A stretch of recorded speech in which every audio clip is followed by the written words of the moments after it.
Bien, le bonsoir à chacun et à chacune. C'est une grâce, un privilège d'être encore avec vous ce soir. Si vous n'étiez pas là hier, en résumé, j'ai voulu nous présenter le projet de Dieu depuis la Genèse jusqu'à l'Apocalypse, en tirant un fil qui me semble être structurant dans l'Écriture, à savoir que depuis le commencement, par grâce seule, le Dieu de la création, le Dieu de l'univers, se révèle comme un Dieu de vie, et un Dieu de vie abondante. Dès le commencement et dès le projet de la création, il dit, il ordonne, et les choses viennent à l'existence, il les structure, il les prépare, et quand cet écrin de la création est prêt, il y dépose comme son joyau d'entre les joyaux de la création, Adam et Ève, et avec qui il va avoir une communion privilégiée par grâce. Et dans ce temple végétal, le jardin d'Éden, ce temple primordial, pas besoin de rite pour que la rencontre soit possible. Pas besoin d'expiation. Simplement être là, dans la présence du Père. Et de voir le Père venir librement, comme une brise légère, visiter Adam, visiter Ève. Et nous avons vu que tout ceci a été malheureusement pollué par la chute historique dont le récit nous témoigne en Genèse chapitre 3. Et que toute la suite du récit biblique peut être lue comme le dévoilement du plan rédempteur de Dieu qui ne renonce pas à ce projet de départ, ce projet originel qu'il a en son cœur, de partager sa vie abondamment avec sa création. Et nous sommes passés dans ce voyage à grands traits par les prophètes et jusqu'à Jésus-Christ, et en particulier cet entretien qu'il a eu avec la femme samaritaine dans Jean 4, qui a d'ailleurs inspiré le titre de ses enseignements. Puisque à cette femme, à la vie compliquée, à cette femme marginalisée, à cette femme désespérée, il va s'approcher et lui dire « Donne-moi à boire ». Et là s'engage une conversation avec différents rebondissements. Alors la femme veut entrer dans des explications théologiques, dans des disputes samaritains, juifs. Et Jésus lui dit, si tu savais le don de Dieu, si tu savais celui qui te dit, donne-moi à boire, c'est toi qui lui aurais demandé. Et lui, il t'aurait donné de l'eau vive. Tu n'auras plus soif.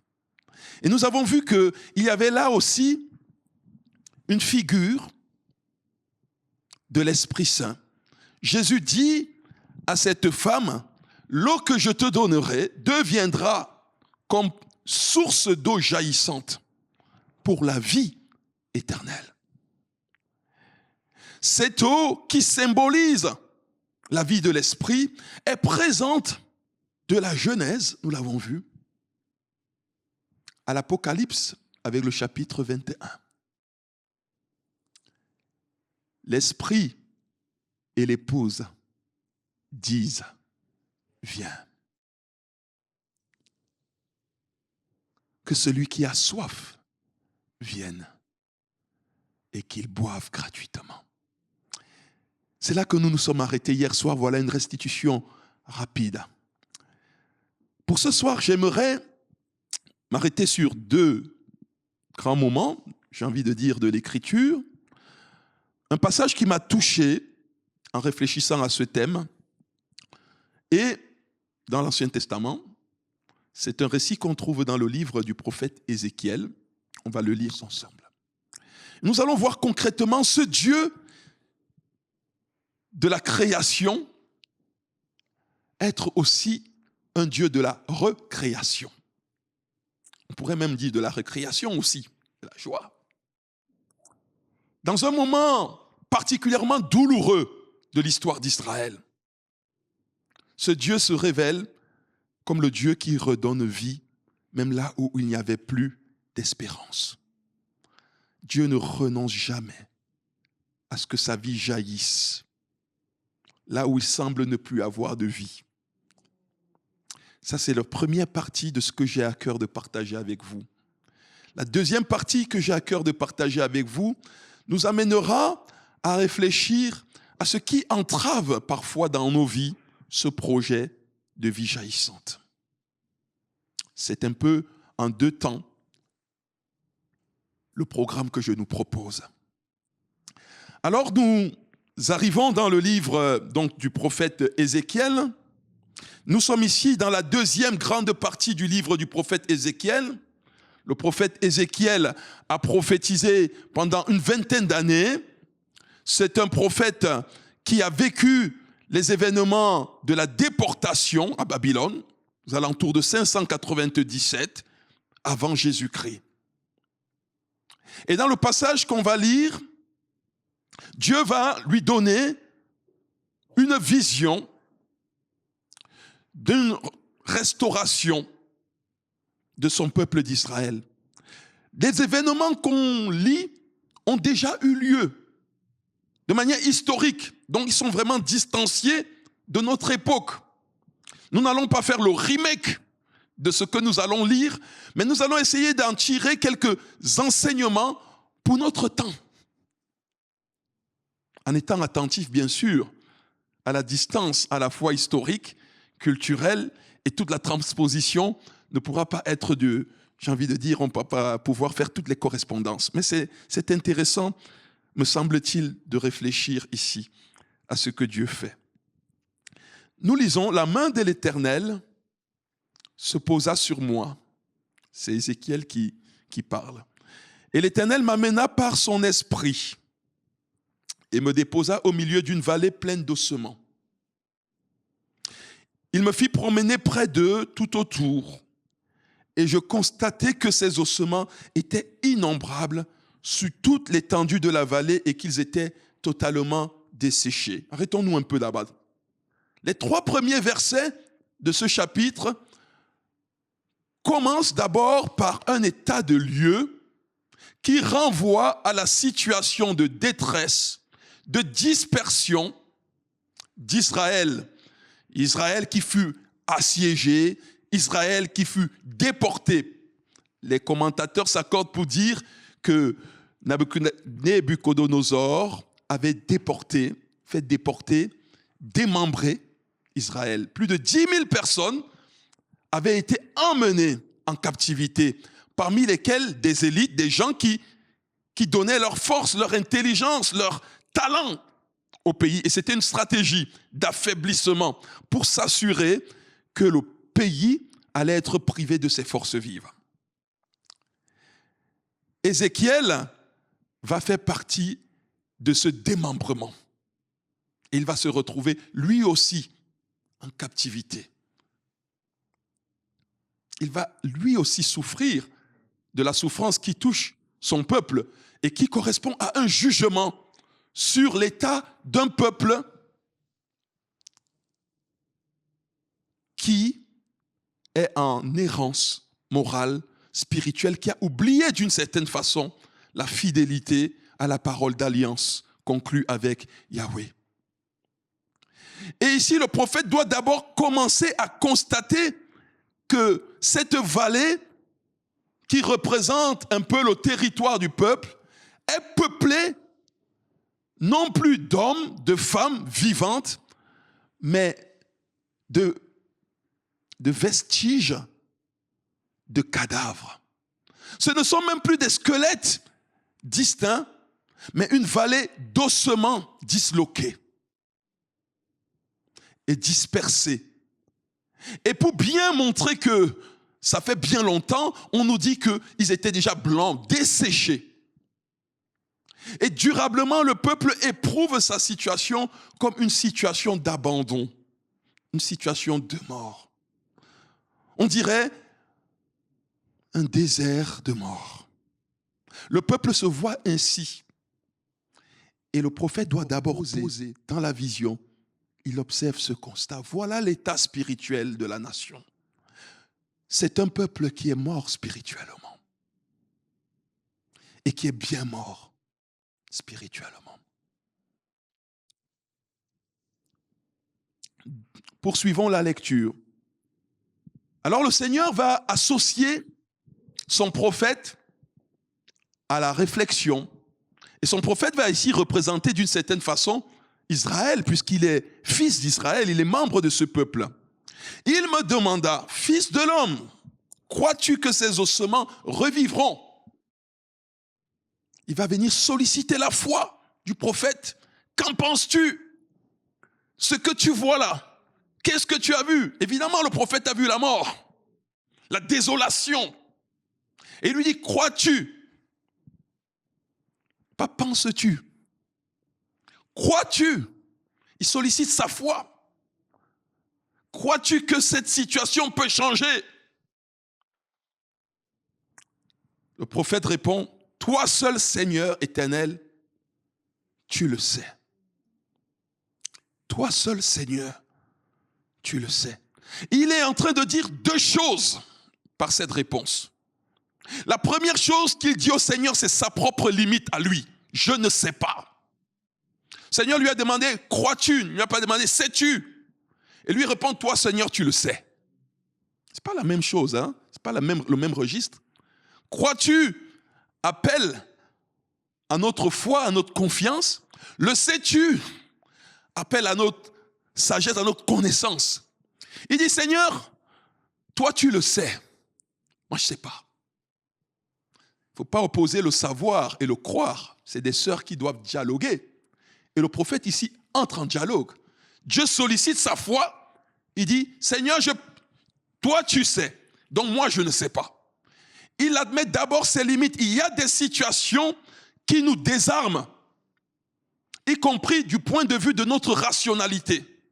Souvent on croit que les églises, qui plus est nous, églises charismatiques, que nous nous moquons de la rationalité et de l'intelligence. Mais non, c'est qu'il y a des situations qui nous désarment, y compris de ce point de vue. Mais ça ne veut pas dire que nous sommes contre toute rationalité. Nous pouvons dire, Seigneur, toi tu sais, tu es l'omniscient, tu sais toutes choses. Il dit sa limite, lui il ne sait pas. Et en même temps, il dit une deuxième chose, en creux, bien entendu. Tu sais que rien ne t'est impossible. Moi, je ne sais pas, mais toi seul tu sais. Rien ne t'est impossible. Et alors, le Seigneur lui dit, prophétise sur ces ossements-là. Et à partir du verset 4, on aborde en quelque sorte le deuxième mouvement de notre texte. Versets 1 à 3, vous avez vu, c'est le constat de la situation. Le verset 3 joue un peu un rôle charnière. Sais-tu? Crois-tu? Seigneur, toi seul tu sais.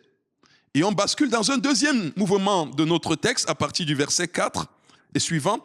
Puis il me dit, prophétise sur ces ossements et dis-leur, ossements desséchés, écoutez ce que dit l'Éternel. J'aimerais ici faire un parallèle avec ce qu'on a vu en Genèse hier. La Bible nous dit qu'au commencement, l'Éternel créa les cieux et la terre était tohu et bohu. Littéralement, d'une certaine façon en hébreu. La terre était tohu vavohu. Vide, informe, une sorte de chaos originel. Ça dépasse un peu notre entendement parce que ça commence par une confession de foi. Au commencement, le Seigneur créa. Baha. Et on nous dit au verset 2, et la terre était vide et sans forme. Il n'y avait pas comme s'il n'y avait pas de vie. Et l'œuvre de création va consister à produire la totalité de la vie et la totalité des êtres vivants. L'Esprit du Seigneur planait sur la surface des eaux. Et sur cette réalité tohu et bohu, non formée, l'Esprit du Seigneur planait. Et ici, on nous dit, regardez la vallée, elle est comme ce tohu bohu, comme si on est revenu au chaos, sans vie. L'Esprit du Seigneur parle à son prophète. Et maintenant, le prophète va devenir le porte-parole du Seigneur lui-même. Parce qu'on croit souvent que l'une des fonctions du prophète, c'est d'abord d'annoncer ce qui va se passer demain. En fait, quand on lit attentivement l'Écriture, on se rend compte que la principale fonction du prophète, c'est d'être le porte-parole du Seigneur. C'est de parler de la parole du Seigneur. Voilà pourquoi il disait souvent, ainsi parle le Seigneur. Il n'est pas d'abord le voyant. Il est d'abord l'écoutant qui reçoit une parole du Seigneur et le parlant qui transmet la parole du Seigneur. Et en Genèse, on nous dit, et Dieu dit que la lumière soit. Et la lumière fut. Dieu donne une parole créatrice puissante. Et ici, son porte-parole, le prophète, va être chargé de dire par l'Esprit de Dieu la parole du Seigneur. Ossements desséchés, écoutez ce que dit l'Éternel. Mais c'est fou! Qui va dans un cimetière aujourd'hui, c'est pas où il y a le cimetière ici à Charleville-Mézières, se mettre devant les tombeaux et dit, eh oh, écoutez ce que dit le Seigneur, qui prêche dans un cimetière sans qu'il y ait personne, je ne dis pas au moment des obsèques. Qui va au crématorium dire, eh oh, écoute.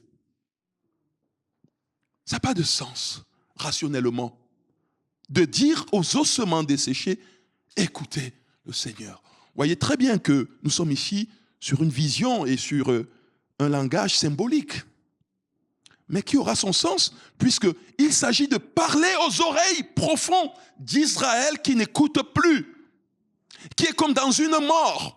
Et ce qui va faire jaillir la vie, ça va être la combinaison de l'Esprit de Dieu, comme au commencement, qui va opérer par une modalité qui va être la parole de Dieu, la transmission de la parole vitalisante, la parole animée par l'Esprit Saint, qui va changer cette réalité. Voici ce que je vous déclare, dit le Seigneur. Je vais faire. Là aussi, on retrouve un verbe très pratique, très concret à ça, en hébreu. Faire. Je vais faire. Je vais faire, je vais produire quelque chose en vous. Je vais faire venir en vous l'Esprit et vous revivrez. On va voir le même procédé que dans Genèse. Le Seigneur tire et forme de la glaise Adam, mais ce n'est qu'un corps. Et le corps, il est inanimé. Il va falloir que le Seigneur insuffle un souffle de vie, nous dit le texte de la Genèse, dans les narines, pour qu'il devienne un être vivant. Et le Seigneur est en train de dire ici, c'est la même chose que je vais faire.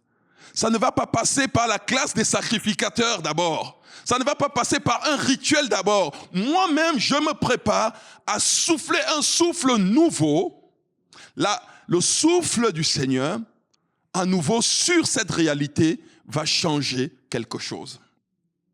Je mettrai sur vous, dit l'Éternel, des nerfs, je vous revêtirai de chair, je vous recouvrirai de peau. Vous connaissez bien sa physiologie. Je mettrai en vous l'esprit et vous revivrez et vous reconnaîtrez que je suis l'Éternel. Les versets 4 à 6 nous présentent ici les différentes modalités par lesquelles le Seigneur, étape par étape, va restaurer la situation désespérée.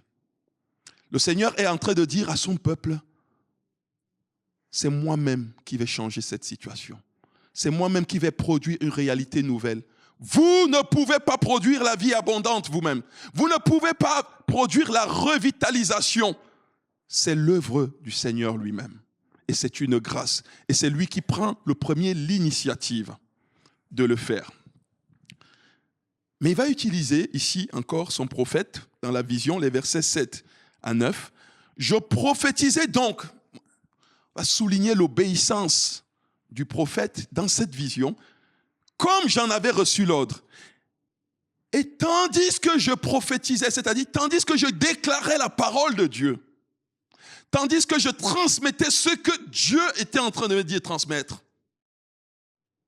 Ce qui me touche ici, c'est que le miracle, il n'a pas d'abord vu le changement avant d'ouvrir sa bouche.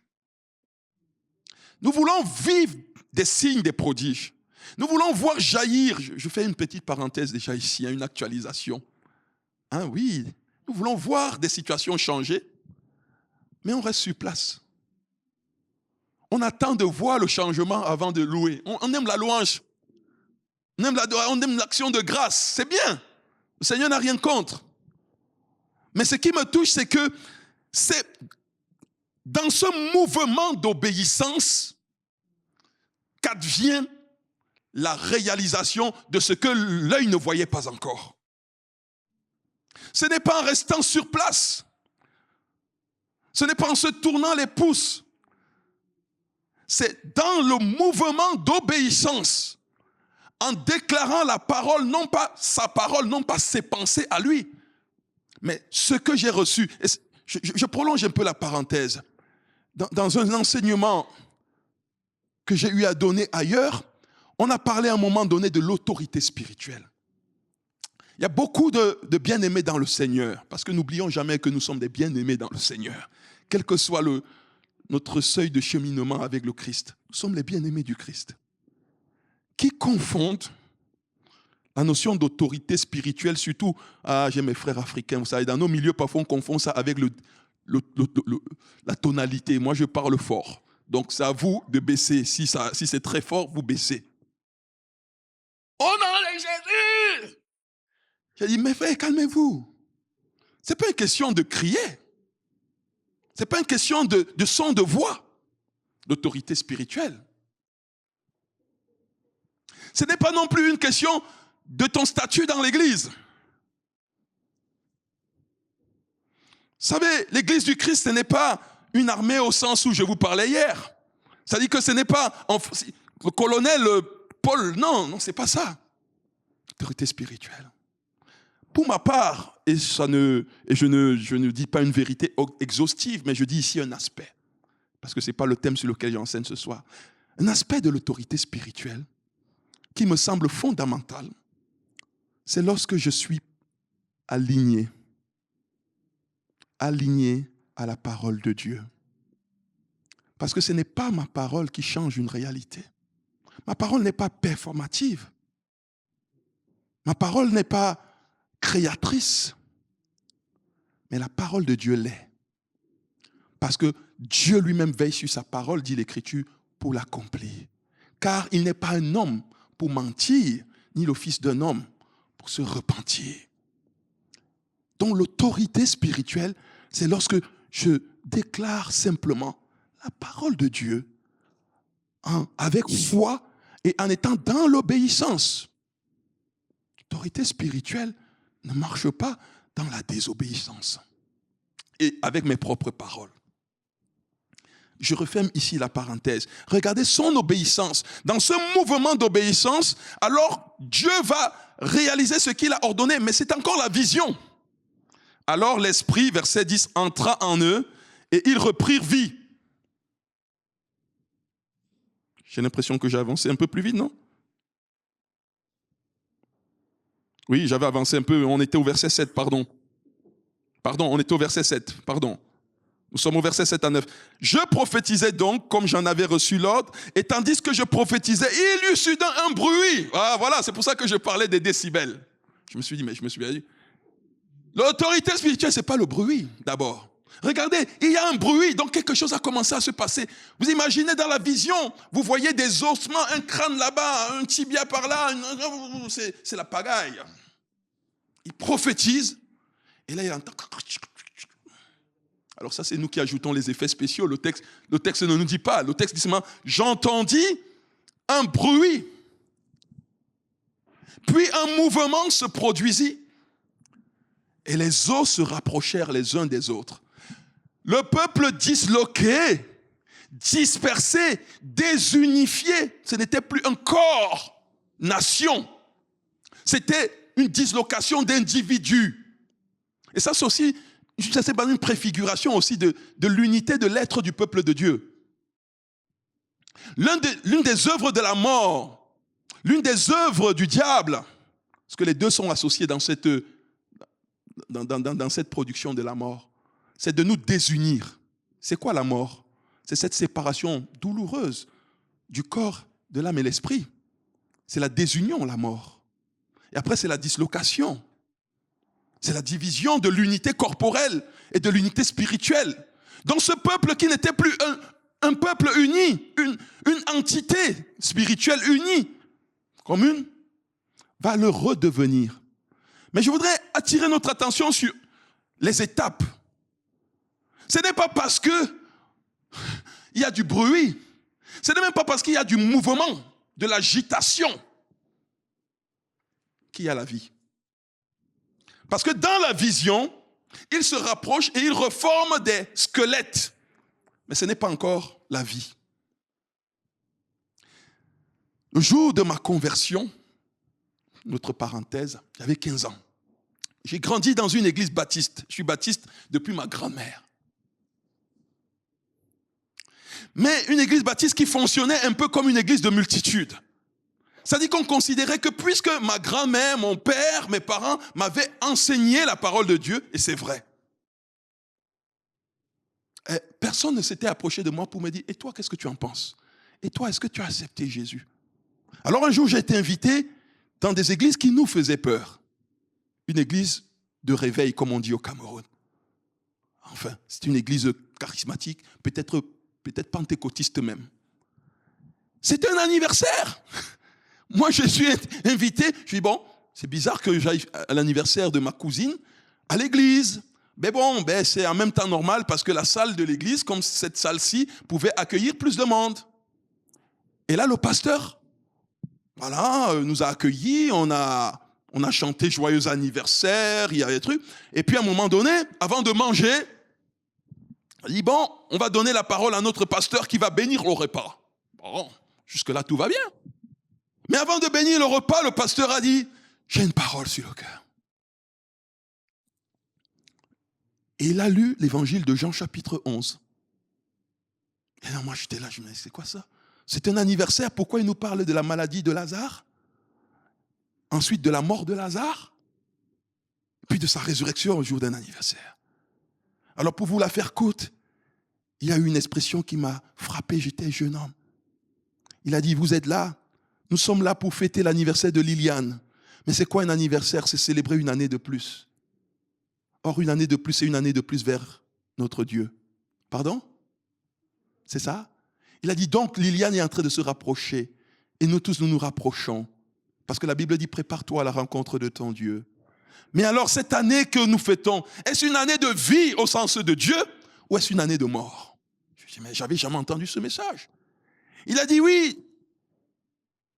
Si vous n'avez pas Jésus dans votre vie, si vous n'avez jamais accepté Jésus comme votre Seigneur et votre Sauveur personnel, vous êtes mort. Donc, vous êtes un mort vivant. Donc, un mort vivant, c'est un zombie. Ah, quand vous avez 15 ans, ça vous travaille. Et moi qui ai été endeuillé toute ma vie pratiquement, qui avait la peur et l'angoisse de la mort, il ne se passait pas une journée, une semaine, un mois, une année que je pensais à la mort. Parce qu'elle m'a touché depuis le ventre de ma mère. Et là, je dis, mais comment ça, je suis déjà mort? Et là, il a dit, ce qui est le plus important, c'est la bonne nouvelle qui suit. Celui qui vit et croit en moi, même s'il meurt, vivra. Crois-tu cela? Crois-tu cela? Et il a lancé l'appel. Qui croit cela? Et moi, l'endeuillé depuis toujours, moi, l'angoissé de la mort que j'étais, j'ai levé ma petite main, ça ne dépassait pas mon oreille, parce que je ne venais pas d'une église où on levait les mains. Hein? Mais alors, ils avaient bien, maintenant que je suis chrétien depuis un certain nombre d'années, j'ai compris comment ils avaient bien organisé leur affaire. Le filet avait été bien organisé. Aussitôt que j'avais levé la main, bam, on m'avait mis un livret dans la main. Et les conseillers spirituels avançaient avec tous ceux qui ont levé leurs mains. Ils avaient leur petit cahier à la main là. Bienvenue dans la famille de Jésus-Christ. Nous allons vous entourer pour persévérer, pour grandir, etc. Ils ont été forts. Hein. Ils ont fait les choses vraiment de manière waouh, quoi. Celui qui vit et croit en moi, même s'il meurt, vivra. Avant de connaître cette parole de vie, j'étais comme ça. Oui, un mort. Peut-être même je bougeais. Peut-être il y avait même mouvement dans mon cœur. Et mes parents, sincèrement, nous ont transmis un dépôt. Mais je ne m'étais pas approprié ça. Verset 8. Et pendant que je regardais ce mouvement, ce bruit, cet assemblage, voici qu'il se formait sur eux comme le Seigneur avait annoncé. Les nerfs, la chair, la peau venait les recouvrir. Mais regardez bien la fin. Mais il n'y avait pas d'esprit en eux. Bon, ça progresse. On est passé des squelettes disloqués à des squelettes reconstitués. Maintenant à des cadavres. Mais il n'y avait toujours pas la vie. J'espère que nous tous qui sommes ici, nous ne sommes pas restés au niveau de cadavres. En tout cas, si mon odorat ne me trompe pas, il y a de la vie. Nous ne sommes pas restés au niveau de cadavres. Et ici, Dieu est en train de remonter qu'il va préparer lui-même ce réveil spirituel. Il va restaurer son peuple. Il va ressusciter son peuple. Mais que ce réveil spirituel va passer par plusieurs étapes. Et que ces étapes seront associées à la proclamation de sa parole et à l'obéissance de la foi. Et que c'est par ça qu'il va accomplir ce qu'il a annoncé au prophète. Alors, verset 9, l'Éternel me dit, fils d'homme, prophétise maintenant, non plus aux ossements, mais d'abord à l'adresse de l'esprit. C'est-à-dire, déclare à l'esprit. C'est Dieu qui te donne l'autorité. Déclare à l'esprit. Voici ce que déclare le Seigneur. Esprit, roi, viens. On l'a chanté. Des quatre coins du ciel et souffle sur ces morts. Qu'ils revivent. Les quatre coins du ciel, c'est rappeler la dimension universelle de l'œuvre de Dieu. Le Dieu de l'univers envoie son souffle. Vous savez, c'est au moins trois acceptions, trois compréhensions de la roi en hébreu. Comme à Genèse, ce souffle vent de Dieu, mais souffle esprit de Dieu également, mais souffle qui anime la vie humaine. Viens, esprit de Dieu. Et voilà ce que nous voulons faire. Appeler dans nos vies, appeler dans notre pays, appeler là où le Seigneur a envoyé son peuple de la nouvelle alliance. Appeler l'esprit de Dieu venir souffler sur notre pays, comme on l'a chanté.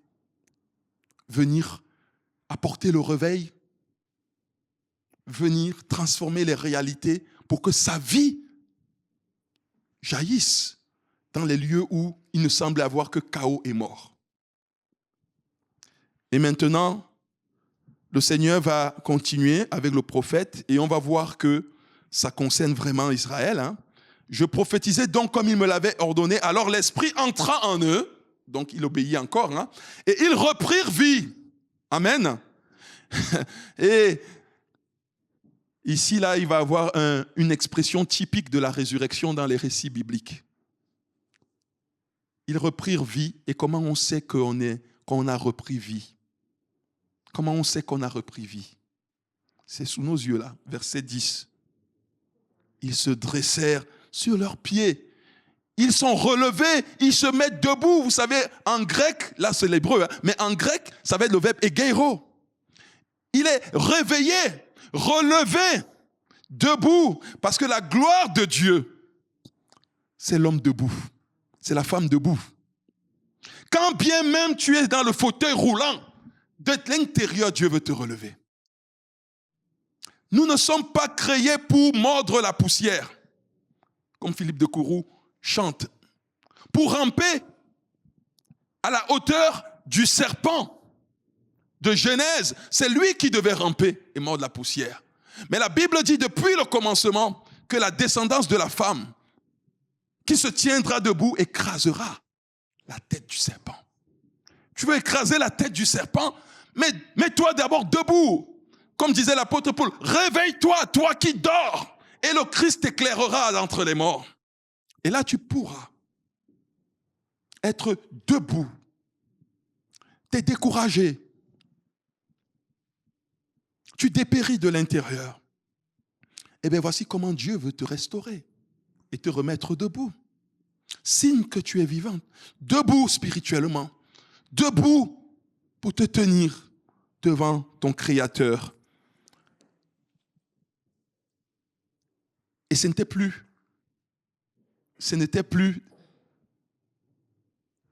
un cimetière de cadavres. Mais regardez maintenant ce que le prophète voit. Il ne voit plus des ossements disloqués. Il ne voit plus simplement des cadavres. Et maintenant, il voit une immense armée. Vous vous souvenez de ce chant? Dieu a une armée qui se lève. Vous vous souvenez? Il voit une immense armée s'inspirer de là. Peuple de Dieu, ouvre ta bouche. C'est-à-dire que ce chant nous dit, nous sommes les nouveaux Ézéchiel en quelque sorte. De même que Ézéchiel a parlé pour que le peuple de Dieu se relève au nom du Seigneur, de même nous sommes ce nouveau peuple de Dieu de la Nouvelle Alliance, dans un monde menacé par la dislocation, le chaos, dans une église qui n'est plus qu'un faible reste, une faible minorité dans l'espace judéo-chrétien qui a été majoritaire. Dieu nous dit, ne vous découragez pas. Ma vie peut à nouveau jaillir, mais ça va passer par notre obéissance. Et ça va passer par notre humilité et notre volonté à ouvrir à nouveau la bouche. Peuple de Dieu, ouvre ta bouche. Ministère prophétique de l'Église. Dieu veut parler. Il a parlé autrefois, il veut encore parler aujourd'hui. Il me dit, fils d'homme, verset 11, ces ossements-là représentent toute la communauté d'Israël. Voilà l'interprétation. On aurait pu lire juste le texte et puis arriver là et on a l'interprétation, on dit Amen et on va à la deuxième partie. Toute la communauté d'Israël, voilà ce que ça représentait. Et voici ce qu'ils disent. Vous voyez, dans leur malheur de déportés, ils disaient, nos os sont desséchés, notre espérance s'est évanouie, la vie nous a été arrachée, il n'y avait plus d'espérance, plus d'horizon possible. Nous sommes finis. Et dans un psaume, vous savez, parce que là, le prophète Ézéchiel nous a dit qu'il avait été déporté près de Kébar. Et il y a un psaume qui dit, au bord du fleuve Kébar, ils avaient raccroché leurs instruments de musique. On leur disait, mais jouez-nous de la musique de chez vous. Mais chantez-nous des chants de chez vous. Ils disaient, mais comment pouvons-nous chanter des chants de l'Éternel loin de la terre d'Israël? Et pourtant, le Seigneur veut un peuple aussi qui soit capable de chanter, même au cœur de la nuit de l'exil. Parce qu'il n'est pas seulement le Dieu de la terre d'Israël, il est le Dieu de l'univers. Et ils vont apprendre qu'en tout lieu où ils sont en exil, les lieux que vos pieds ont foulés, Dieu vous les a donnés aussi. Et cette parole, peut-être qu'on l'éprouve d'autant plus fort quand on a fait l'expérience d'être déraciné de son pays. J'ai fait cette expérience douloureuse. Et peut-être vous l'avez aussi fait cette expérience-là parmi nous. Mais le Dieu que j'ai servi au Cameroun ne change pas. Il est le même. Et sa parole non plus ne change pas. Elle est la même. Et quel que soit le lieu où Dieu va t'amener, il t'invite à croire que dans ce lieu-là, ta foi peut continuer de s'épanouir et la vie peut jaillir. Quand même tu es dans un lieu de désert, peut-être que ton couple est un désert, peut-être que ta famille est un désert, peut-être que c'est le travail qui est un lieu de désert où tu ne vois que désolation, dislocation. Dieu te dit, à travers ce passage, me semble-t-il, regarde, je suis le Dieu qui a donné la vie et je suis le Dieu qui peut faire revivre. Je suis le Dieu qui peut faire revivre. Dis-leur, voici ce que dit le Seigneur l'Éternel. Je vais ouvrir vos sépulcres. Ici, le sépulcre, ici, c'est une figure qui parle de Babylone, nos pays. Je vais ouvrir cette prison de Babylone à ciel ouvert. Dieu va préparer une nouvelle voie, un nouvel exode. Comme il avait ouvert le tombeau d'Égypte pour les faire sortir, il va à nouveau ouvrir ici Babylone et il va les faire rentrer. Et ça a eu lieu. Ça a eu lieu. Je vous ferai remonter de vos tombes, ô mon peuple, et je vous ramènerai dans le pays d'Israël. Et vous reconnaîtrez que je suis l'Éternel lorsque j'ouvrirai vos sépulcres, lorsque je vous délivrerai. Et je vous ferai remonter de vos tombes, ô mon peuple. Et voilà la grande promesse, je mettrai mon esprit. Et cette fois-ci, ce n'est pas juste un souffle de respiration qui nous anime comme il anime l'animal. Nous savons que Ecclésiaste nous dit, concernant le souffle qui est en l'homme, qui est dans l'animal, qu'à la fin, qui sait si le souffle de l'homme monte ou s'il descend. Mais lui, regarde, il dit à la fin, l'homme et l'animal sont pareils, puisqu'à un moment donné, ils rendent le souffle qui les animait. Et il dit, ben voilà, c'est ça la fin. Ben non. Même la mort ne peut pas nous séparer de la vie abondante que Dieu veut pour nous. Je mettrai mon esprit en vous et vous revivrez. Et je vous établirai de nouveau dans votre pays. Alors vous reconnaîtrez que moi, l'Éternel, j'ai parlé et agi. 4 points rapides pour conclure cette première partie. D'abord, la vie jaillissante, nous la voyons. La vie qui jaillit, la vie qui frémit, la vie qui naît est l'œuvre d'amour et de grâce du Dieu Trine, Père, Fils, Saint-Esprit. Ce n'est jamais le résultat d'une production humaine. Ce n'est pas nous qui produisons la vie. Ce n'est pas un programme qui produit la vie. Nos églises, parfois, ont le risque de confondre, et je suis pasteur depuis bientôt 20 ans.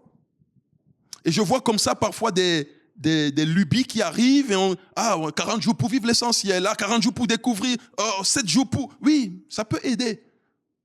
Mais je vois que ce n'est pas ça qui produit la vie. Qu'est-ce qui vitalise nos vies? C'est notre communion individuelle et communautaire à notre Seigneur Jésus-Christ, à l'Esprit de Dieu, à la parole de Dieu. On va le revoir. C'est le Seigneur lui-même qui produit la vie. Je vous promets, on peut venir tous les jours qu'on veut là. Mais s'il n'y a rien qui se passe avec le Seigneur dans cette communion vitalisante, même l'église peut devenir un lieu d'aridité. Or, Dieu a voulu l'église non pas comme lieu d'aridité, mais comme un lieu de vie.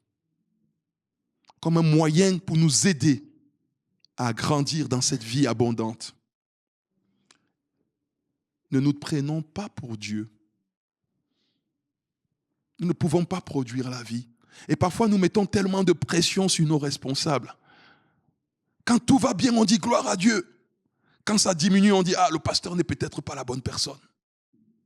Comme si c'est lui qui produit la vie.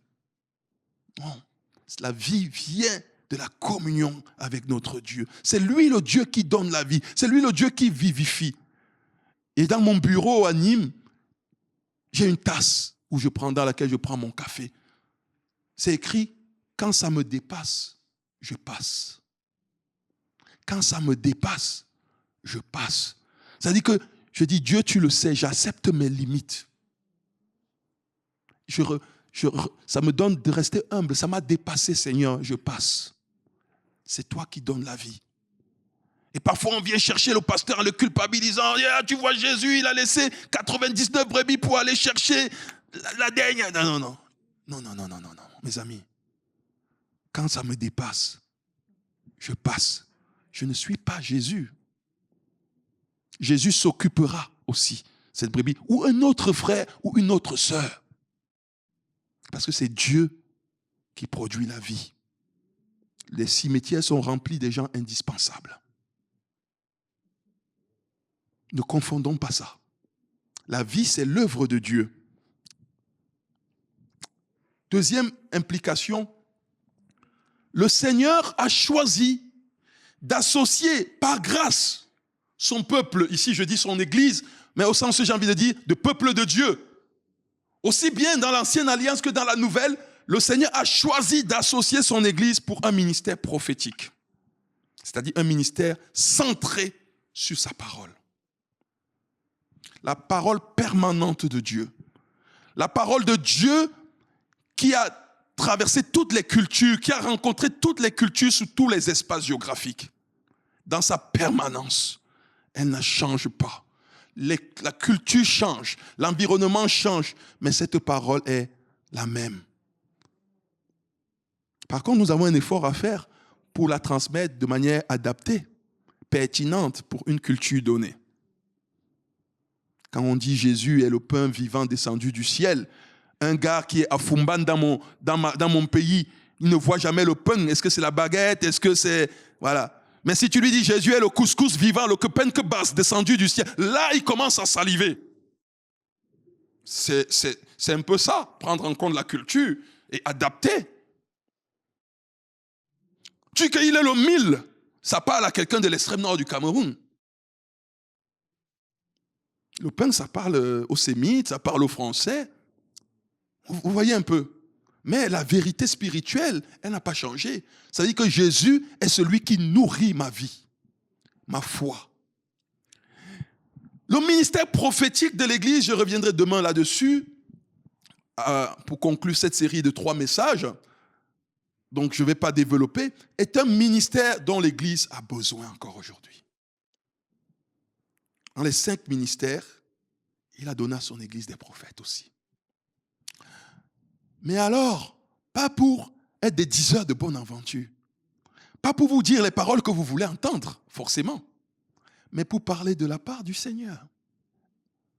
La parole du Seigneur. Et d'ailleurs, la parole du Seigneur est le critère de discernement. Est-ce que ce qui a été dit là par le pasteur Paul est conforme à l'Écriture? Parce que l'esprit de prophétie ne s'affranchit jamais de la parole révélée, norme de notre foi. Parce que l'esprit de prophétie, ce n'est pas juste une expérience humaine. Parce que l'expérience humaine n'est pas absolue. Ce n'est pas la vérité absolue. Je ne me suis pas engagé avec Jésus pour dépendre de l'expérience de tel. Je me suis engagé à suivre Jésus pour être nourri par les paroles qui sortent de sa bouche. À qui d'autre irions-nous, Seigneur? Tu as les paroles de la vie. Tu as les paroles de la vie. Et le rôle des prophètes, c'est nous aider à entendre dans notre temps la parole de la vie qui sort de la bouche du Seigneur. Et si ça éclaire une situation particulière, aujourd'hui, demain, si ça dévoile quelque chose, gloire à Dieu. Mais ce n'est peut-être pas quelque chose qui me plaira. Mais si ça plaît au Seigneur, gloire à Dieu. Mais ne séparons pas la parole, qui n'est qu'une lettre de l'Esprit. C'est l'Esprit qui vivifie. Et on a vu ici comment Dieu fait venir la vie comme au commencement. Il associe toujours la parole et l'Esprit. L'Esprit de Dieu était là, se mouvant, et le Seigneur dit, et la chose advient. Beaucoup d'églises se dévitalisent, se dessèchent, parce qu'on est en train de séparer souvent la parole et la vie de l'Esprit. Moi, j'ai été pasteur au début de mon ministère. On m'a confié une église évangélique, une église vraiment belle, bonne, mais où la vie de l'Esprit devait être découverte. Mais je ne pouvais pas le vivre de manière aussi libre. Il fallait parfois être quelques-uns seulement pour le vivre. On était corsetés. Il fallait presque s'excuser pour taper dans les mains, pour lever les mains. Alors, bien sûr, je me suis fait tout à tous à ce moment-là. Mais le risque, c'est que si ça dure comme ça, on commence à se dessécher. Ça devient une parole qui parle beaucoup ici et qui prend un temps fou pour descendre ici et pour devenir une locomotive motrice dans nos vies. Je crois vraiment que l'Esprit du Seigneur ne peut pas être séparé de la parole. Jésus nous dira dans Jean 13 et dans Jean 14 que quand l'Esprit de vérité viendra, c'est pour nous conduire dans la parole de celui qui est la vérité. Implication 2, la revitalisation du corps Église suppose un rôle fort du ministère de quelques-uns et de tous. On va développer demain, vous donner envie de venir.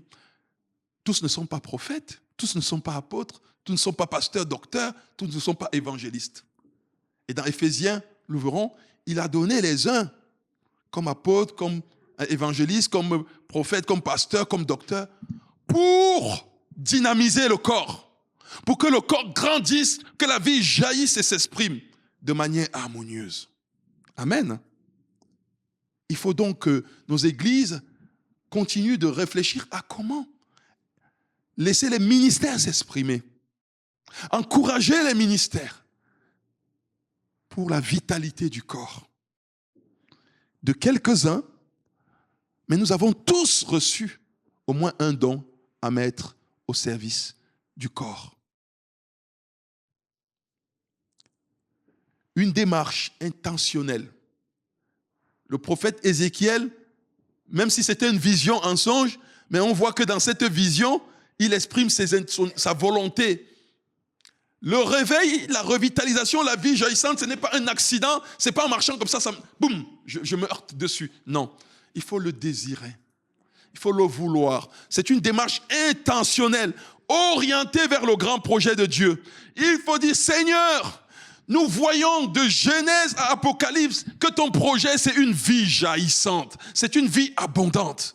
Et comment se fait-il qu'il y a ce gap? Vous vous souvenez hier? Pensez au métro de London. There is a gap between the train and the platform. Il y a un écart. Et dit, Seigneur, je veux réduire cet écart entre ce que ta parole dit de ta présence abondante qui transforme ma vie et l'indigence dans laquelle moi je suis en termes de communion avec toi. Ce n'est pas une théologie de la prospérité, c'est une théologie de l'abondance dans la présence de Dieu d'abord. C'est une théologie de la communion abondante de notre Seigneur, de laquelle tous les autres grâces et bénédictions découlent. De même que le Seigneur a restauré son peuple Israël comme une préfiguration de son peuple de la nouvelle alliance, de même, autour de Jésus, le nouvel Adam, Dieu est en train de prendre au sein de ce monde en dislocation des hommes, des femmes, peu importe leurs origines, leur âge, pour se former une nouvelle humanité. Réveillée pour lui, disposée à le servir avec les motivations du royaume. Et ça doit être le grand projet de nos églises, le grand projet de nos vies, que de comprendre que Dieu ne nous a pas pris pour être un club d'amis, pour être un aquarium, mais Dieu nous appelle à lui pour être un peuple où la vie jaillit en abondance. Quand j'ai prêché cette prédication aux pasteurs, je leur ai dit, il faut qu'on fasse la différence entre les castors et nous. Dieu a créé les castors pour être des castors. Et ils ont besoin de l'eau et ils ont besoin de faire des barrages pour que l'eau soit leur environnement de vie. Et ils prennent des branches, ils font des branchages, ils mettent de la boue, ils font une architecture incroyable, ils peuvent boucher aussi des endroits. Ils ont leur utilité. La différence entre le castor et moi, c'est que Dieu me dit de laisser couler l'eau, d'enlever les barrages. Vous voyez déjà la deuxième partie qui va être plus courte. Qu'est-ce qui fait barrage? Je veux la vie abondante et jaillissante de Dieu. J'ai dit, je ne suis pas un castor. Ma vocation n'est pas d'être un castor. J'ai dit, tu es pasteur. Pasteur, ne sois pas un castor. Pasteur, ne sois pas un castor. Jeune pasteur, j'étais un castor. J'avais peur de perdre le contrôle. On va mettre des barrages, on va mettre des structures, on va structurer comme ça. Il ne faut pas dépasser là, barrage, on barre, on canalise. L'organisation devient un labyrinthe. Tu arrives, tu ne comprends pas. Comment on fait pour s'engager? Comment je peux faire pour faire ministère? C'est compliqué, c'est un barrage de partout. Ouvre. Dégage les barrages, pasteur. Pasteur, ne sois pas un castor. Laisse l'eau couler. Laisse la vie abondante couler. Regarde la vision de Dieu. Quand l'eau coule dans le temple, quand Ézéchiel a cette vision, l'eau coule du temple. Un fleuve sort du temple de Dieu. Il se répand jusque dans la ville et il apporte la guérison pour les nations. Waouh! La vision de Dieu et de sa présence a toujours dépassé nos bâtiments et nos programmes. Quand Salomon dédicace le premier temple, la gloire de Dieu remplit le temple jusqu'à déborder. Quand Dieu monte son temple cosmique, l'eau déborde les frontières du pays choisi. Nos églises, notre pastoral, notre manière de vivre la communion doit avoir pour objectif ce débordement de la vie du Christ, de la vie de Dieu en nous. Amen. C'est ce que je crois profondément et qui change aujourd'hui ma manière d'être pasteur. Profondément. Tout mon objectif pastoral, c'est comment je peux faire pour libérer les verrous pour que des ministères s'expriment en confiance. Et d'apprendre à me réjouir de voir. Là, je viens de lancer 3 jeunes prédicateurs. Là. Pas parce qu'ils sont jeunes, mais parce qu'ils ont besoin de s'exprimer. Tous les ministères doivent discerner. Bien sûr, il ne s'agit pas de faire tout et n'importe quoi sans l'autorisation, l'accord, le discernement de ses responsables. Mais ce discernement n'est pas mis au service de faire des digues. Il est mis au service de les enlever. Pour que la vie jaillisse en abondance. Et que toi, chrétien, tu sors de l'esprit du castor. Il est bien dans son jacuzzi. Il est bien dans sa petite mare.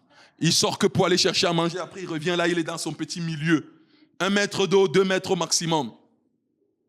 Tu commences à voir la vision, toujours chez Ézéchiel, avance. Tu mets le pied, l'eau est où? Aux chevilles. Avance encore de quelques coudées, tu avances, l'eau est où? Aux genoux. Avance encore de quelques coudées, tu avances, l'eau est où? À la taille. Avance encore et tu avances, l'eau est où? Seigneur, Seigneur, tiens-moi parce que là c'est trop. Là l'eau déborde, là j'ai l'eau, là j'ai l'eau. Merci Seigneur. Moi quand je lis ces passages de l'Écriture, je me dis j'ai encore du chemin, humblement. Et je veux le vivre et je veux le réaliser. Je dis, Seigneur, si l'eau est aux genoux, amène-moi encore en eau profonde. Je veux te connaître, pas seulement comme le Dieu qui mouille mes chevilles, mais je veux te connaître comme le Dieu qui me fait perdre mes pieds, pour que je sois totalement dépendant de toi. Et je crie comme Pierre, Seigneur, il y a trop d'eau, viens au secours de ma foi. Parce que je coule. Viens au secours de ma foi. Mais tant que nous n'arrivons pas jusqu'à cette confiance de Dieu, alors, je suis désolé de nous dire, nous gérons un organigramme. Nous gérons une organisation. Or, l'Église est beaucoup plus. C'est un organe vivant. C'est la vie de Dieu. Je ne peux pas tout saisir, tout barrer. Je dois laisser cette vie s'exprimer et je dois l'accompagner pour qu'elle s'exprime. Et que chaque enfant de Dieu, à 100%, vive le potentiel de ce pourquoi Dieu l'a fait venir sur cette terre. On va passer juste à la diapo suivante. Vous voyez, elle est un peu différente parce que je l'ai fait sur Canva à l'occasion d'une prédication, mais je vais vous donner l'opportunité peut-être de poser une question ou de réagir peut-être à ce que j'ai dit. Et ensuite, je vais juste m'arrêter sur 3 points qui me semblent importants pour casser un peu cette dynamique du castor parfois. Est-ce que vous avez des questions? Est-ce qu'il y a des choses que j'ai exprimées qui n'étaient pas claires pour vous?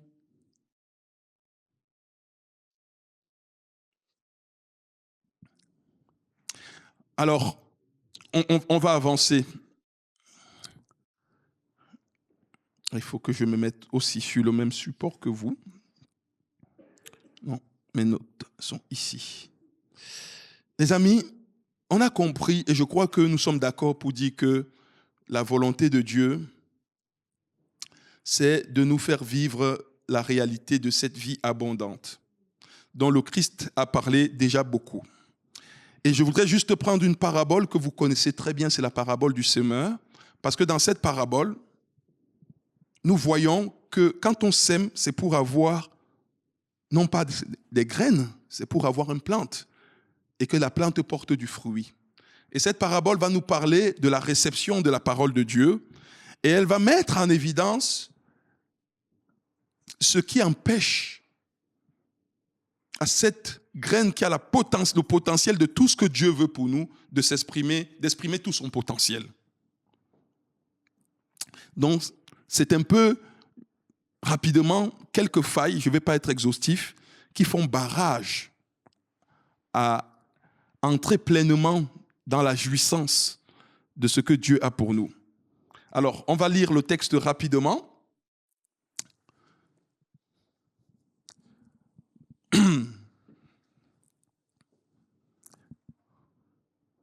Une grande foule, ayant afflué de chaque ville, s'était rassemblée autour de lui. Alors Jésus leur raconta cette parabole. Un semeur sortit pour faire ses semailles, donc pour semer. Et pendant qu'il répandait sa semence, des grains tombèrent au bord du chemin, furent piétinés par les passants. Les oiseaux du ciel les mangèrent. D'autres tombèrent sur de la pierre. À peine eurent-ils germé que les petits plants séchèrent, parce que le sol n'était pas assez humide. D'autres grains tombèrent au milieu des ronces. Celles-ci poussèrent en même temps que les bons plants et les étouffèrent. Mais d'autres tombèrent dans la bonne terre. Ils germèrent et donnèrent du fruit. Chaque grain en produisit 100 autres, vie abondante. Et Jésus ajouta, celui qui a des oreilles pour entendre, entende. Interprétation que Jésus nous donne à partir du verset 11, puisque nous connaissons bien la parabole, et Jésus l'a interprétée. Donc on ne va pas chercher à être originaux, on va juste écouter en profondeur ce qu'il a voulu nous dire. D'abord à ses disciples. Verset 11, voici donc le sens de cette parabole dont nous n'avons pas à chercher. La semence, c'est la parole de Dieu. Au bord du chemin, ce sont les personnes qui écoutent la parole,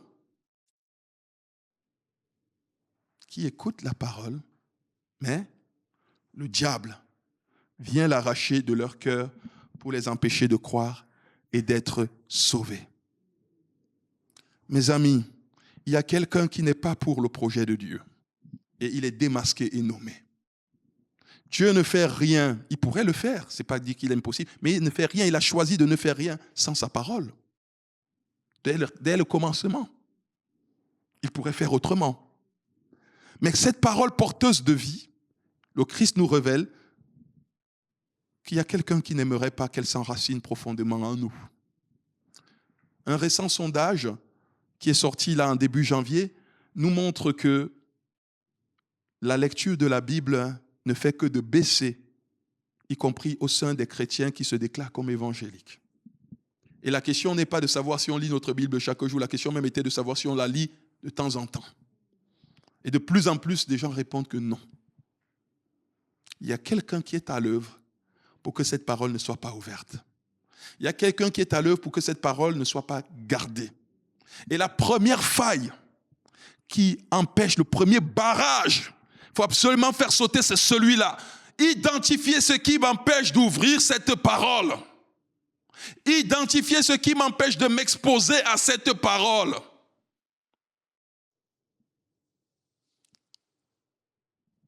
L'entendre ne suffit pas. L'accueillir ne suffit pas. Comment je vais la garder pour que le voleur ne vienne pas voler, pour que le diable ne vienne pas l'enlever.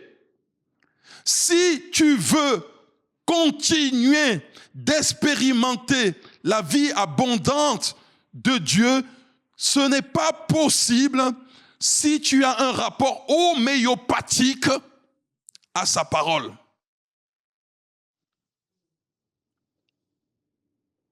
Ce n'est pas possible. Mange-la. Dieu donne même la vision à ses prophètes. Le rouleau, avale-le. Il dit, ah, c'est amer. Non, après il dit que c'est doux comme le miel. Quand Moïse veut donner à Josué les paroles testamentaires d'encouragement pour la mission redoutable qu'il attend quand il va entrer dans le pays de Canaan, il dit que ce livre de la loi ne s'éloigne point de toi. Médite-le jour et nuit. Médite-le jour et nuit. Expose-toi à cette parole. Réfléchis, développe des stratégies pour savoir comment tu vas te l'exposer, comment tu vas la garder, afin que tu réussisses cette entreprise. L'Église ne peut pas être vitalisé si nous, chrétiens, nous ne sommes pas nous-mêmes vitalisés par l'Écriture. Donc, première chose qu'on va souligner ici, ce sont ceux qui ont reçu la parole, mais qui ne l'ont pas gardée. Verset 13, sur de la pierre, ce sont ceux qui entendent la parole et l'acceptent avec joie. Mais comme ils ne la laissent pas prendre racine en eux, leur foi est passagère. Lorsque survient l'épreuve, ils abandonnent tout. Je vais aller jusqu'à la fin pour ne pas perdre ceux qui me suivent avec le PowerPoint. La semence tombée au milieu des ronces représente ceux qui ont écouté la parole, mais en qui elle est étouffée par les soucis, les richesses, les plaisirs de la vie, de sorte qu'elle ne donne pas de fruits. Enfin, la semence tombée dans la bonne terre, ce sont ceux qui, ayant écouté la parole, la retiennent dans un cœur honnête et bien disposé. Ils persévèrent et ainsi portent du fruit. Donc, il y a 3 failles sur lesquelles j'aimerais arriver. Première faille, s'il vous plaît, écoutez sans garder. Je viens d'en parler rapidement. Ne nous exposons pas de manière homéopathique à la parole de Dieu. Il y a quelque chose qui marche bien avec certaines plantes. Il y avait les tomates dont j'ai parlé hier, le goutte à goutte. Ça, c'est bien. Ça économise l'eau, ça économise l'argent, c'est vertueux. Et la parole de Dieu, c'est jamais le goutte à goutte. C'est un torrent qui nous abreuve. Ce n'est pas un vernis religieux. Ce n'est pas juste quelque chose qu'on met en surface. Ce n'est pas la pacotille. C'est précieux, mes amis. Deuxième faille, on va passer vite. Ce sont ceux qui écoutent sans s'enraciner. S'enraciner, ça prend du temps. S'enraciner, ça demande qu'il y ait de la profondeur. Or, nos vies peuvent parfois ressembler en apparence à quelque chose d'imposant, mais avec une profondeur d'1 centimètre. Quelqu'un a dit que les églises, c'est parfois ça, quand tu les vois, tu as l'impression de voir la Meuse là. Ouais, c'est partout où tu passes, tu vois ça, et je ne sais pas les noms de vos cours d'eau ici, ou de vos fleuves. Mais c'est comme si tu mettais ton pied pour nager, mais en fait, c'est la profondeur d'une cheville. Hélas.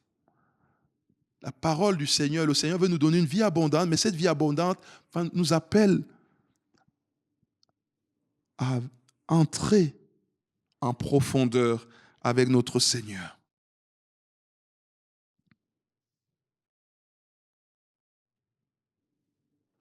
Ils accueillent la parole de Dieu, mais elle reste tellement en surface qu'ils ne grandissent pas spirituellement, qu'ils ne grandissent pas vers la maturité. Et ils ne vont pas connaître cette abondance de l'amour de Dieu, pas parce que Dieu ne les aime pas avec abondance, mais parce qu'ils se limitent à rester en surface superficiellement. Ils ont écouté la parole et en même temps, ils n'ont pas laissé la parole les rejoindre dans ce qui est profond en leur cœur. Jésus nomme les soucis de la vie. Il nomme les blessures de la vie. Il nomme les émotions de la vie, de nos cœurs. Et il dit que ça, ce sont comme des branchages, le castor. On va laisser ça s'accumuler et faire barrage en quelque sorte. Et étouffer la semence que nous avons reçue. Donc, il y a notre travail aussi, notre consentement et notre implication à faire pour discerner, Seigneur, je ne veux pas que ces soucis volent ma joie. Seigneur, je ne veux pas que cette inquiétude m'empêche de m'exposer à toi. Seigneur, je ne veux pas que ce fardeau m'empêche d'expérimenter ton amour pleinement. La troisième faille, c'est écouter sans se laisser transformer. Mais les 3 sont liés comme le Christ l'a fait dans la parabole. Seigneur, que les racines de ta parole aillent profondément en moi. Et ce travail de transformation, c'est un travail souterrain. Nous sommes un peu comme l'iceberg. En fait, ce qu'on montre aux gens le dimanche ou dans la semaine, ce n'est qu'une petite partie de la pointe de nos vies. L'impact que tu vas avoir dans la vie de quelqu'un, ça va juste se voir en fonction de cette petite pointe de l'iceberg. Vous savez, ces grands blocs de glace dont on voit juste la partie émergée. Mais en réalité, c'est la partie immergée qui permet de voir ça. Et ce que Dieu veut d'abord faire dans nos vies, c'est travailler ce qui ne se voit pas. Plus nous laissons Dieu travailler la partie immergée, l'enracinement et la transformation, en fait, plus notre impact grandit.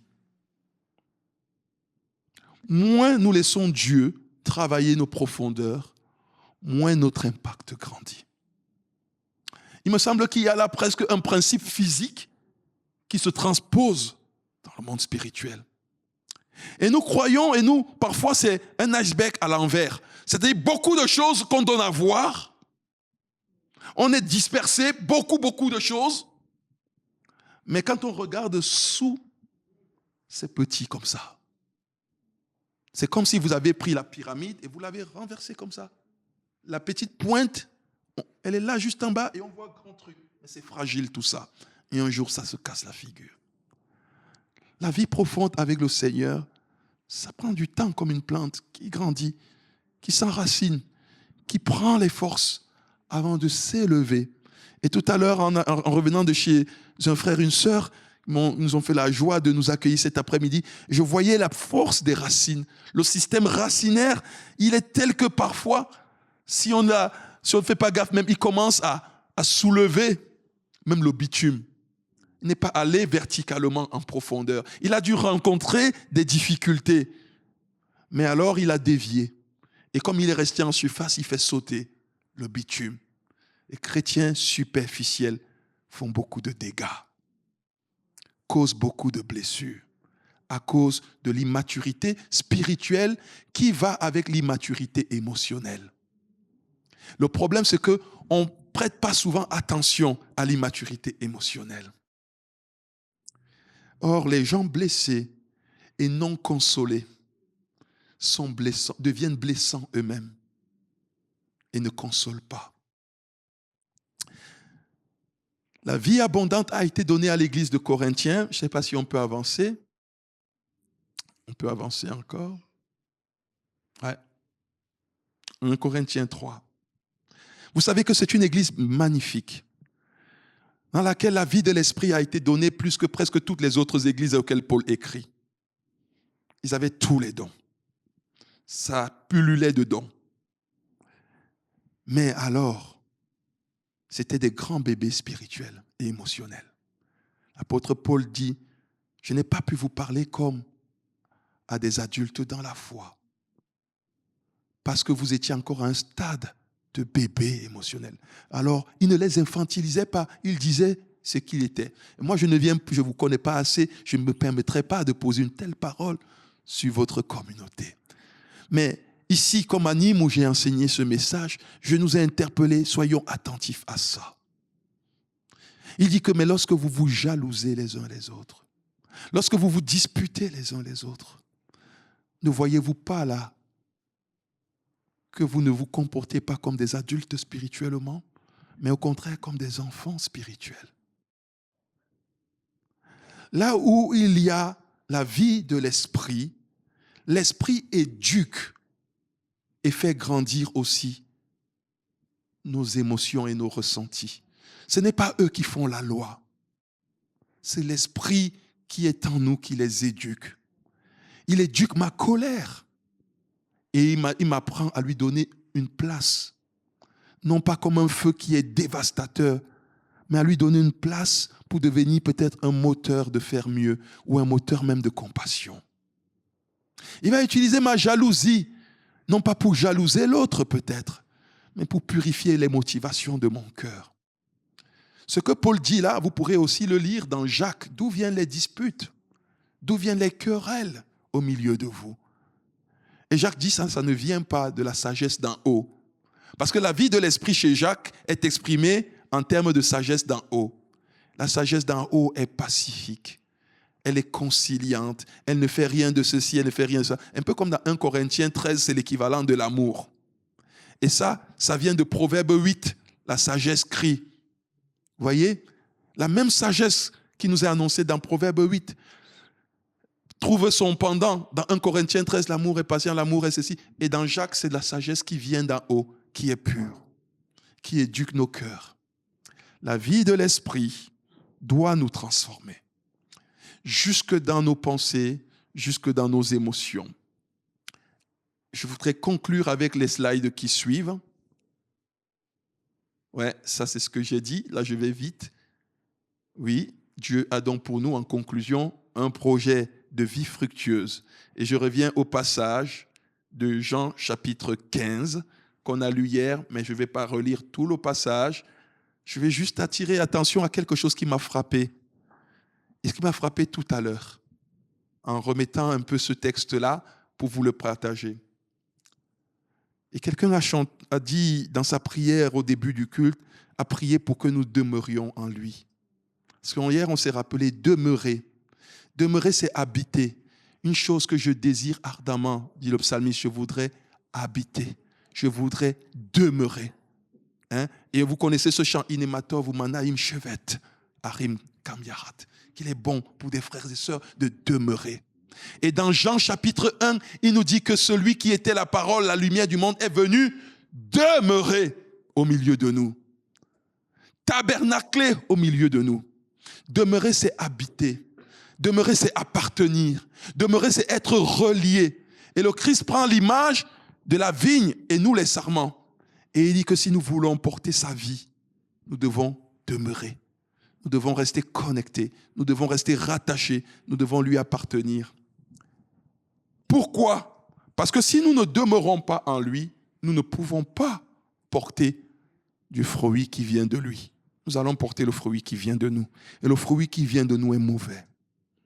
Mais le fruit qui vient de Jésus, c'est la slide suivante. Si vous demeurez en moi, par quel moyen? Par quel moyen? Et que mes paroles demeurent en vous. La parole de Dieu vient faire sa demeure en nous. Voilà comment Jésus dit qu'on demeure en lui. Par le ciment de la parole qui demeure en nous. Demandez tout ce que vous voudrez et cela vous arrivera. Je me suis dit, waouh, mais Seigneur, qu'est-ce que tu es en train de vouloir me dire là?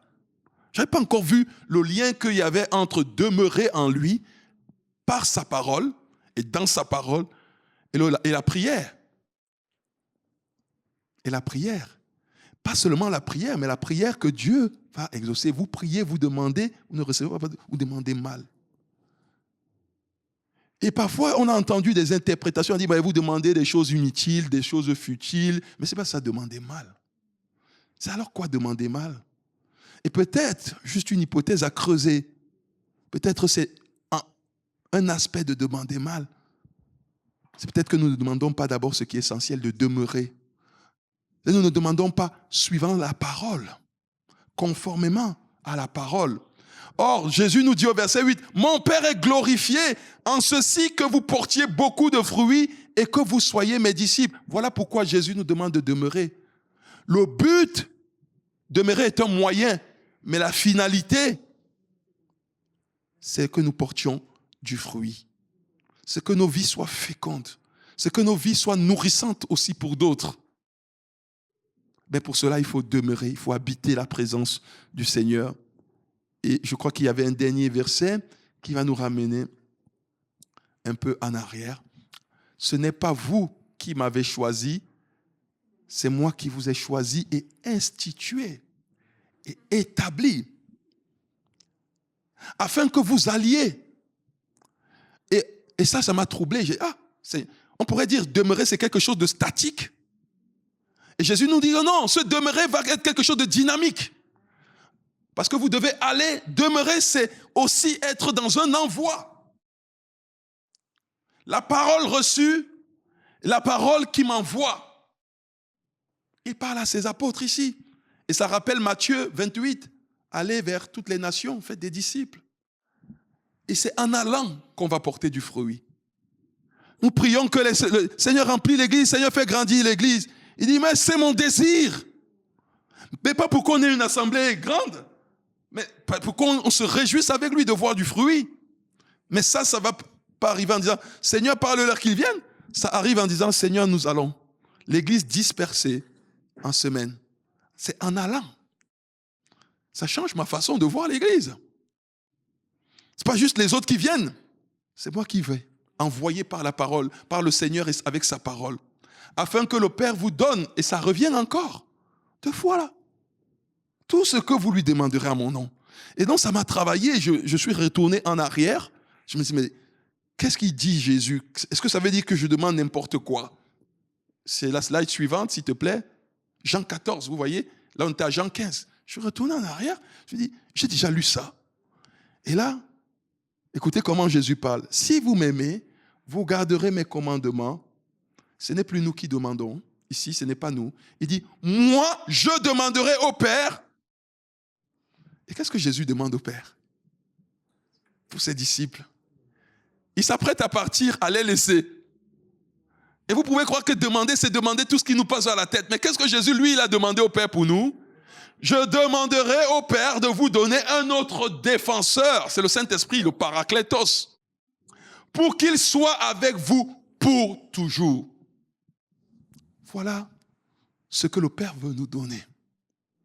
Parce que le Saint-Esprit est l'applicateur de toutes les promesses du Père en nous et dans le monde. Voilà ce que le Père nous dit, demandez, je veux vous donner. Et d'ailleurs, dans une parabole où Jésus dit, si mauvais que vous êtes, vous savez donner du pain à vos enfants, à combien plus forte raison le Père ne vous donnera-t-il pas le pain? Quoi? Le Saint-Esprit. Si mauvais que je suis, je peux donner à mon enfant ce qu'il nourrit. À plus forte raison, mon Père qui est au ciel. Et on s'attendrait à dire qu'il va remplir notre frigo. Il dit, j'ai mieux pour vous. J'ai mieux pour vous que le frigo. J'ai mieux pour vous que le découvert. Il va vous donner un instructeur. Il va nous donner un instructeur, le Saint-Esprit. Et c'est lui qui va nous enseigner tout ce que Jésus veut qu'on vive, tout le programme. Plus je m'expose au Saint-Esprit, plus il va mettre de l'ordre dans mes finances. Il va m'apprendre à vivre une vie de contentement, une vie de discipline aussi financière, une vie de libéralité et de foi, une vie d'ordre. Il va m'apprendre à vivre une vie de sanctification dans ma sexualité, dans mes paroles. Il va m'apprendre à vivre une vie de couple. Il va m'apprendre à vivre dans l'épreuve de la maladie. Il va m'apprendre à vivre avec l'épreuve du deuil. Il va m'apprendre à vivre toute la vie de Dieu à la lumière de la parole et de l'exemple de Jésus-Christ. Je comprends donc pourquoi il dit que tout ce que je demanderai, mais tout ce que je demanderai se résume et est contenu en une personne. Je demande le Saint-Esprit, Seigneur. La plénitude de ton Esprit, Seigneur. Tout ce que je te demande, renouvelle-moi. Et quand Paul exhortait les autres chrétiens, il disait, soyez continuellement remplis. Ce qu'il leur demandait de demander, c'était continuellement la plénitude du Saint-Esprit. Parce que là où il y a cette continuelle plénitude du Saint-Esprit, là il y a la direction claire du Seigneur. Le Seigneur me dirige, il purifie mes motivations, il me relève, il me convainc encore de péché, de grâce aussi. Esprit de vérité que le monde ne peut pas recevoir. Le monde reçoit tellement de choses. Le monde achète tellement de choses. Parfois des choses que nous-mêmes nous n'avons pas. Et nous nous demandons comment ils ont ça alors que mon papa est le Dieu de l'univers. Et si on ne comprend pas bien, on glisse dans l'évangile de la prospérité. On commence à dire que c'est parce que tu n'as pas la foi, que tu n'es pas béni matériellement. C'est parce que tu n'as pas... Mais ce n'est pas ça que Dieu nous a dit quand il a dit demandez-moi tout. Je vais simplement faire comme Jésus. Je vais demander, Seigneur Jésus, tu as prié pour que la plénitude du Saint-Esprit, que ton Église soit baptisée dans le Saint-Esprit, que chacun de nous expérimente la plénitude ensuite. Seigneur, expose-moi encore à cette plénitude. Tout ce dont j'ai besoin. En fait, ce n'est pas une solution, ce n'est pas une recette. Tout ce dont j'ai besoin est pourvu en la personne du Saint-Esprit qui doit m'enseigner dans chaque contexte et dans chaque situation tout ce que le Père a pour moi.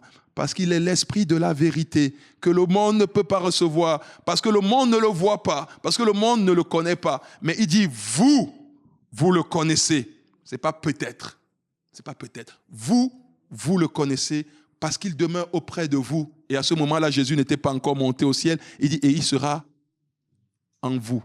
Et au moment où nous parlons, il est en nous. La Pentecôte a eu lieu, acte 2. Depuis plus de 2000 ans, il est là.